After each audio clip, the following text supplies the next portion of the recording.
There's a lot going on in this sequence. Again, this is the trailer, so we're just getting a glimpse of a potentially much larger scene. However, we see the forked branch of the trident here, a powerful instrument in the realm of sabbatic witchcraft, or traditional witchcraft. You'll notice Egger's choice of moving the camera in a counterclockwise rotation, or widdershins, on a central anchor point with the use of a gimbal. Widdershins' orientation in the realm of magic ritual indicates a northwise direction, contrary to the course of the sun, and to walk against the light. Also, we can see what appears to be an effigy attached to a stave, a wand, or at the end of a human hand, inverted to the young man's perspective. Enter the frame here from the right. It appears to be a small skull, perhaps a wolf cub, which of course would correspond to the young man being transformed into the wolf.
The modern-day werewolf has been a staple of supernatural storytelling and filmmaking for over 100 years.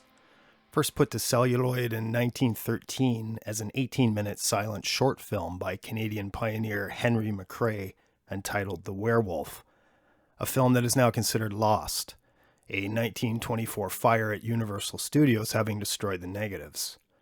Of note, 2 other films were made around that time.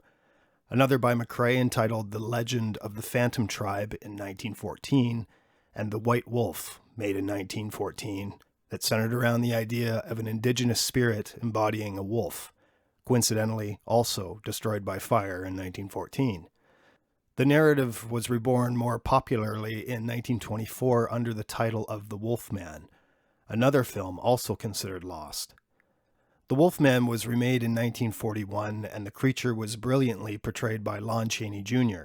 This time the narrative imparted itself and its mythic creature into the minds of the audience and to a larger extent, the greater zeitgeist.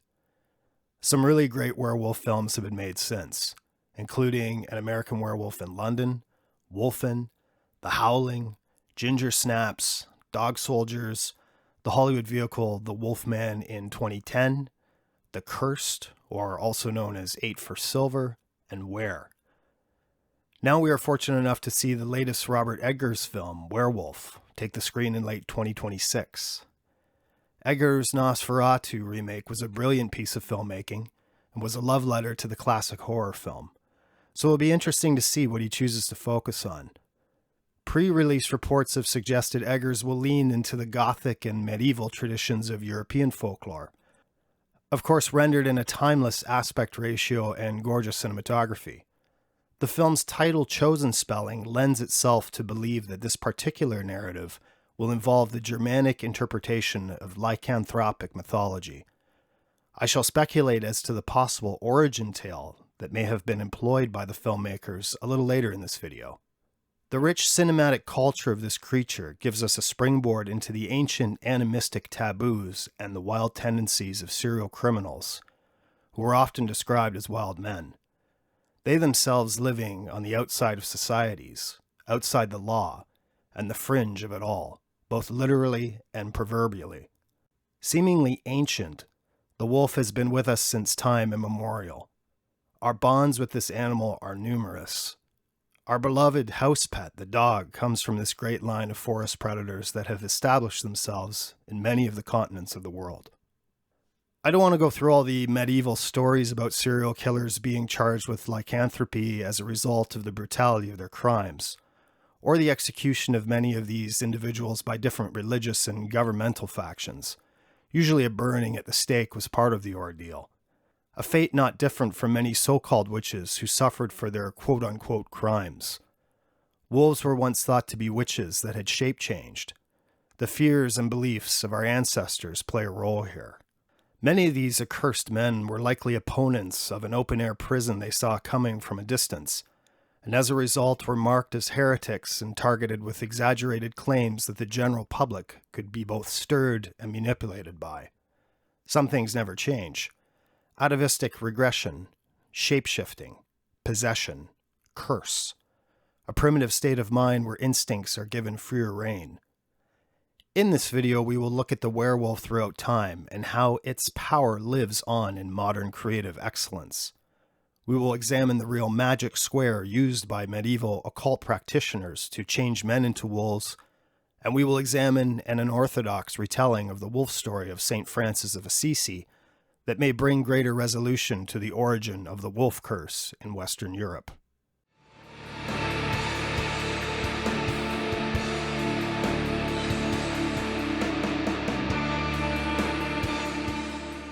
If we are to start at the beginning, we see that within the Chauvet caves are 35,000-year-old artistic representations of bison-headed humanoids with human legs.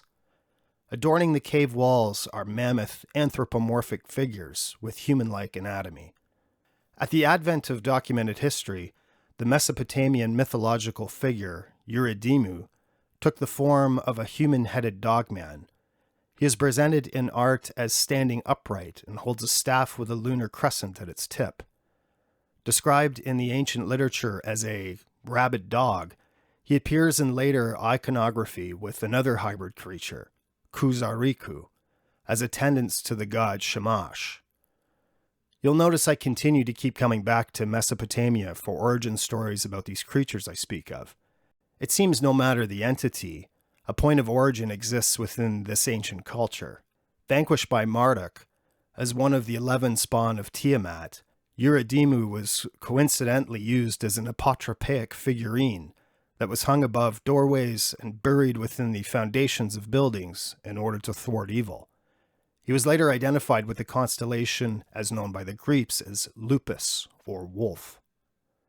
Virgil, the Roman poet, wrote in the Eclogues about ancient magical traditions where people utilize poisonous herbs and plants to transform into wolves.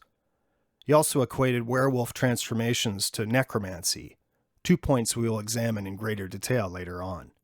His contemporary, Pliny the Elder, regarded the werewolf curse as a more permanent state of consciousness, rather than a monthly transformation at the onset of the full moon. In Virgil's lore, a person could free themselves of the were curse if they abstained from eating human flesh for a term not shorter than 9 years. The Satyricon is a late 1st century AD work of fiction by Titus Petronius. Largely a work of satire, the Satyricon strangely enough exhibits the finest werewolf story to survive antiquity, whereby Nicerus, accompanied by a large soldier, tells his tale of a long moonlit walk through a graveyard to his love Melissa. The soldier nearing the graveyard tombs suddenly stops dead in his tracks, removes all of his clothing, places them in a pile and proceeds to urinate in a circle around them. He then turns into a wolf right before Nicerus. The clothes pile turns to stone. Nicerus makes it to Melissa's farm, where she informs him that a wolf has slaughtered their sheep. A brave farmhand managed to plunge a spear into the wolf's neck, and the beast ran for the forest. At daybreak, Niceros retraces his path and returns to where the soldiers had left his pile of clothes. Only the clothes are no longer there, and a pool of blood remains. Bewildered, Niceros returns to his own lodging to find the soldier laying in a bed with a wound gashed into his neck. He returns the only sound conclusion, that the soldier was a Vericephalus, a Latin compound word meaning skin changer or pelt turner. Upon hearing this, we might understand the introduction of the werewolf narrative, but we could be wrong. The Greeks and Romans had already been introduced to tales of men who could change their form into that of a wolf. Most claims of origin point to the myth of the Arcadian king, Lycaon, his name the very source for the word lycanthrope, who fed the very flesh of his own son to the god Zeus and was then transformed into a wolf as punishment. At the margins of civilized space lies a narrative of male initiation by way of eating taboo food and invoking the wrath of divine punishment, only to be transformed into something bestial. The lore of the werewolf began to show its teeth in the 12th century Europe, detailed extensively in the Book of Werewolves, the Myth and Legends of Lycanthropy by Sabine Baring-Gould. This study of the werewolf narrative, published in 1865, included the histories of many European werewolf legends, as well as a search for the origin of the supposed curse. It is to be observed that the chief seat of lycanthropy was Arcadia, and it has been very plausibly suggested that the cause might be traced to the following circumstance. The natives were a pastoral people, and would consequently suffer very severely from the attacks and depredations of wolves. They would naturally institute a sacrifice to obtain deliverance from this pest and security for their flocks. This sacrifice consisted in the offering of a child, and it was instituted by Lycaon. From the circumstance of the sacrifice being human, and from the peculiarity of the name of its originator, rose the myth.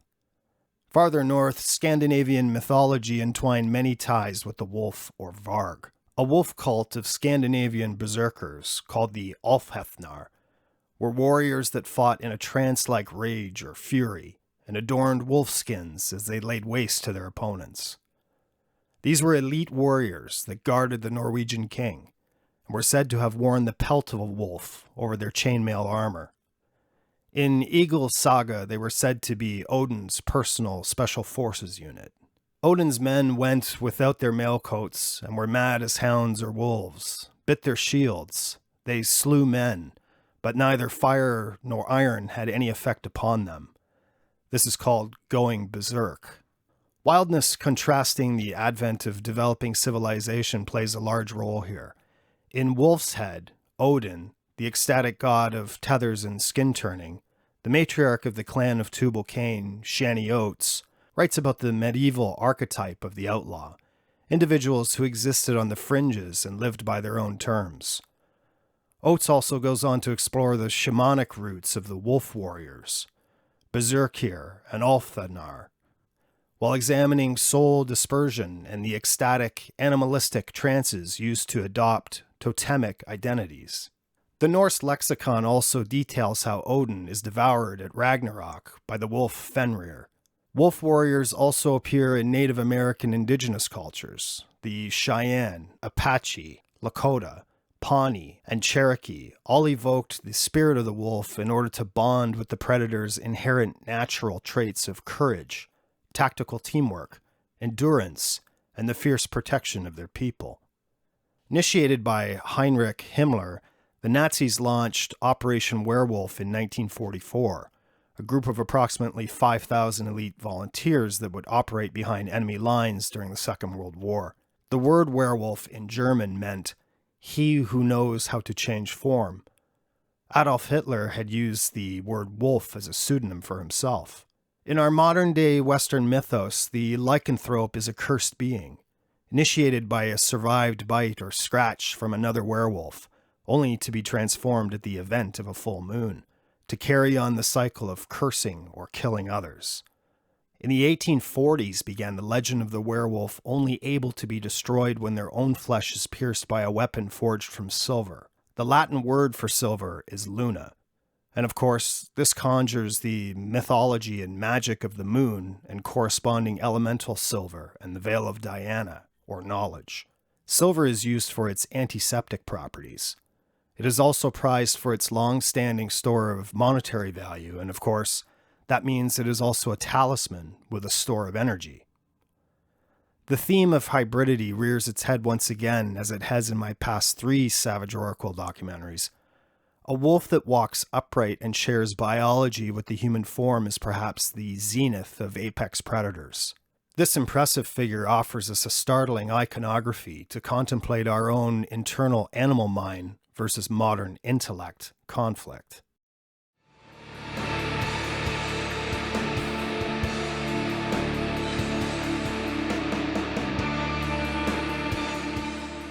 The astral realm is thought by some to be a non-physical place of the subconscious, accessed through deep trance, meditation, or dreaming, whilst using certain herb concoctions, such as mugwort, to assist the traveler. This is a place where manifestation can be built and then anchored back to the real world, a place where shadow work and inner reflection is conducted in order to access and reorient the subconscious. Our ancestors believed in the existence of the double, an independent alter ego freed from the body when the body is dulled by sleep, frozen in trance, weakened by illness, or immobilized in coma. In his Witches, Werewolves, and Fairies, Shapeshifters, and Astral Doubles in the Middle Ages, French philologist and medievalist Claude Leucotteau illustrates a pagan belief that human beings have three souls, including a double, that exists in either human or animal form, that while in sleep or various degrees of trance, can travel and operate outside of the physical body. Leucotteau describes were-animals were in fact a person's double, a form of astral body that assimilated different animals during uncanny atavistic transmutations. This individual in question isolates him or herself from civilization to avoid anyone finding his or her body. This idea of the astral imago, or double, reflects some of the occult ideas of Giordano Bruno, the Neapolitan philosopher and esotericist who was burned alive at the stake by the Catholic Church in 1600. Astral travel, as discussed by Leucotteau, is the idea of body, soul, and spirit, and that the spirit can take flight and travel throughout the astral realm whilst leaving the body and soul intact, although the body remains susceptible to attack from other freewheeling, possibly incredibly menacing spirits. There are, of course, remedies to this problem, not limited to the use of fennel. The corporeal form must be defended as it lies vacant, while the spirit travels the night realms and wildernesses of the psyche. Witches were said to have turned hapless people into animals, as Circe did to her visitors, or transformed themselves in the same way as Herodotus claimed the race of Nuri could do. These witches, or striges, could take the form of animals, often temporarily bonding with a spirit guide that would assume the form of an animal. Augustine and John Damascene in the works of Greek shamans in the Pythagorean tradition speak of soul projection. It's important to note that it was not only witches who experimented with the astral realm, but also Christian mystics. I'm speculating here as I have not yet seen the film. In fact, I'm making this video months before the official release date of Werewolf. If this is indeed Saint Francis of Assisi, the Catholic patron saint of animals, as seen in the first release film trailer, Eggers might be playing interestingly with the old story of Assisi and the Wolf of Gubbio. Italy, not Britain, as is suggested in the early narrative synopsis for the film. A story that tells the tale of the Umbrian city, a place that was routinely attacked by a wolf. The wolf first killed the livestock before developing a taste for and ultimately moving on permanently to human flesh. Eggers is often steadfast to historical accuracy, so again, take what I'm proposing here with a grain of salt until you can confirm it for yourself. Assisi, who called nature the mirror of God, never stepped foot on British soil, for example. St. Francis tames the wolf through the word of God and prayer, much to the wonder and astonishment of the local townsfolk, who begin converting to Christianity at the sight of this miracle. But what if the wolf itself was created by Assisi all along? Some miracles need monsters after all, and some missionaries need converts. Perhaps the Assisi connection here is off the mark, and I'll regret it after having actually seen the film. Certainly a hybrid of mythological and historical threads could be in play here. I'd be remiss also not to mention one of the zoomorphic saints, like the Cynocephali Saint Christopher, the patron saint of werewolves, who is depicted through artistic renderings as having the head of a dog. Again, without hearing the director speak about his intentions, there are many shots that evoke necromancy, particularly the scene alluded to here, where an animistic wolf curse ritual is performed, where a human skull and other bones are employed, usually in an effort to enter congress with the dead ancestors of a sorcerer's familial bloodline. We see the iconographic image of the witch riding to the sabbat. We also see many hands here, perhaps covered in an oily and pulpy paste, which could be the witch's flying ointment. We see horned or antlered crown references to Cernunnos, the Celtic god of the wild. We also see the young man shuddering, seething, and shaking, which depicts an ecstatic shamanic trance and often a direct line to one's own subconscious. There's a lot going on in this sequence. Again, this is the trailer, so we're just getting a glimpse of a potentially much larger scene.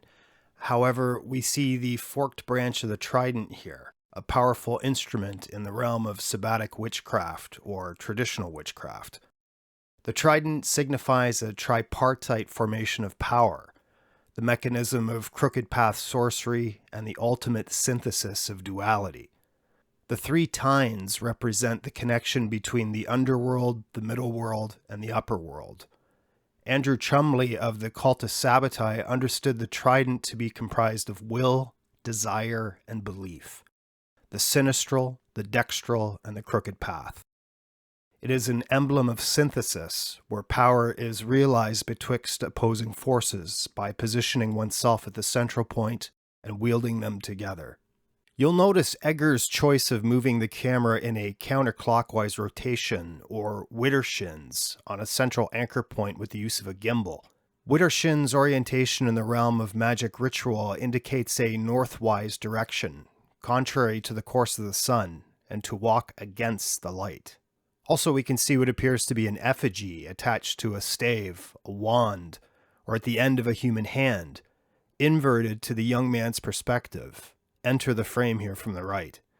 It appears to be a small skull, perhaps a wolf cub, which of course would correspond to the young man being transformed into the wolf.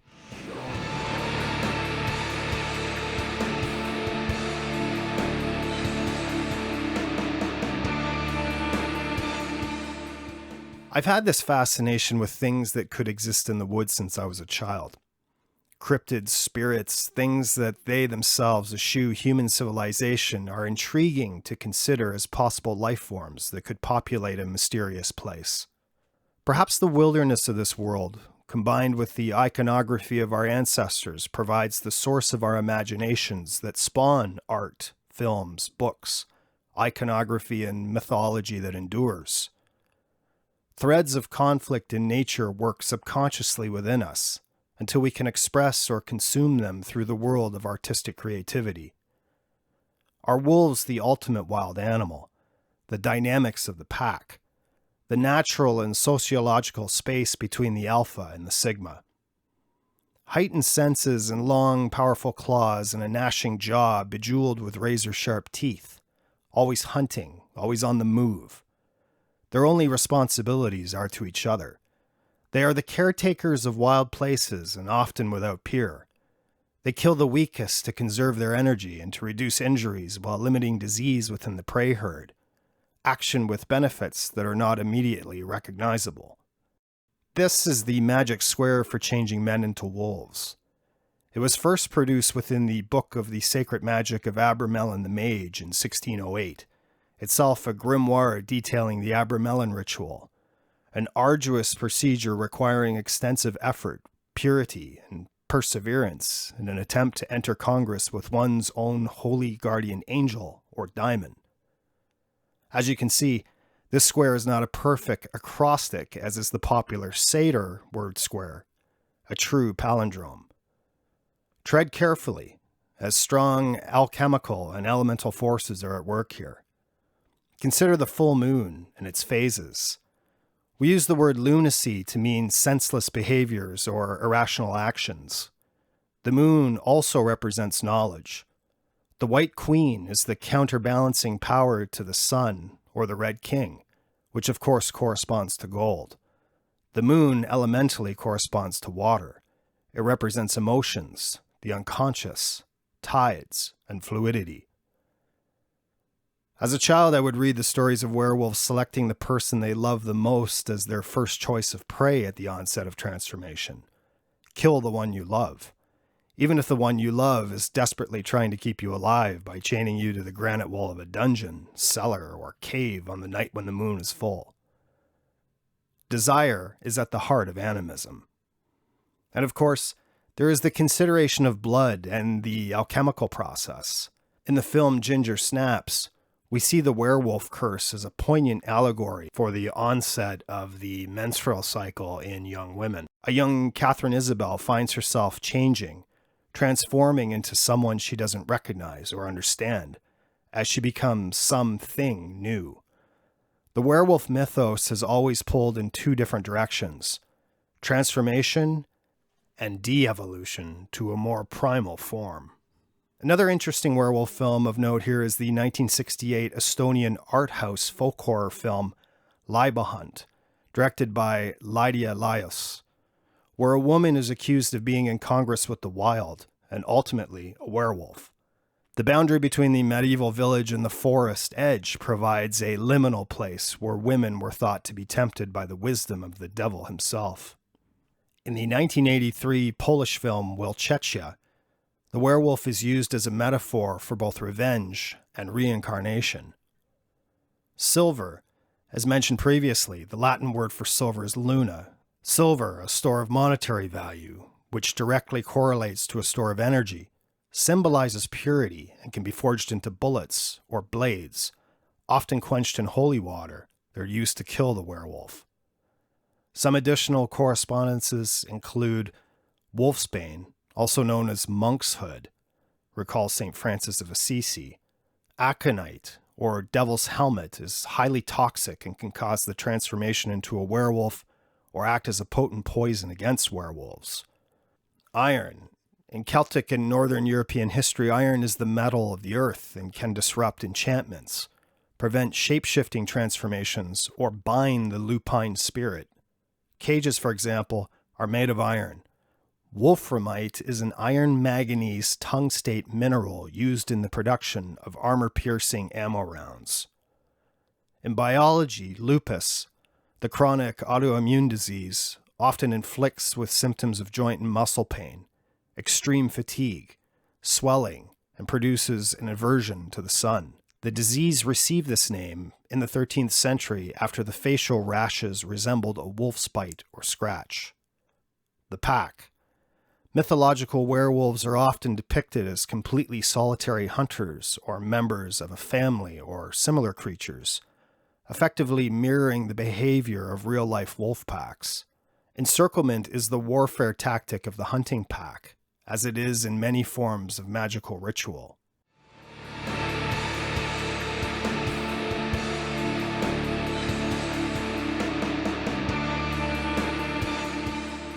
The wolf has both haunted and inspired the human imagination for millennia, and the werewolf is analogous to our experience here on Earth.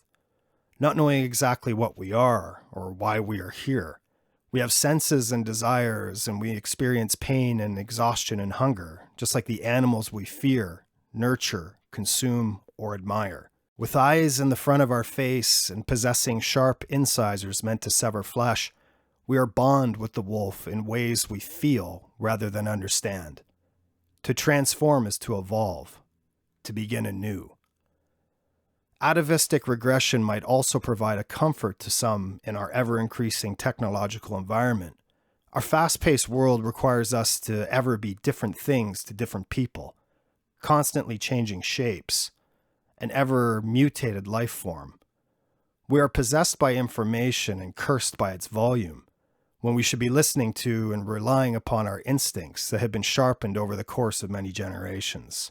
The juxtaposition of human intellect married to our primal, bestial desires and tendencies perhaps best explains the enduring werewolf mythology throughout centuries of Western belief systems. Our struggle to contain our primal animal selves amongst the onslaught of modern technologies and ever-increasing pseudo-compassionate intentions, removing us from our very natures, is real and perhaps elucidates the most potent conflict in our societies. I, for one, am betting on the latter, as the beast's hunger is never fully sated and will arise with every full moon. If you want to support this channel, please share this video with anyone you feel would be interested in it, or consider buying one of my books. Links are below in the description. Your support is greatly appreciated. Please hit the like and subscribe buttons and click the notification bell for updates, as I plan to make more of these documentaries based on research and personal experience. To become a patron, see the Patreon link provided below. Thank you for your interest and support. Stay safe, but not too safe. Until we meet again.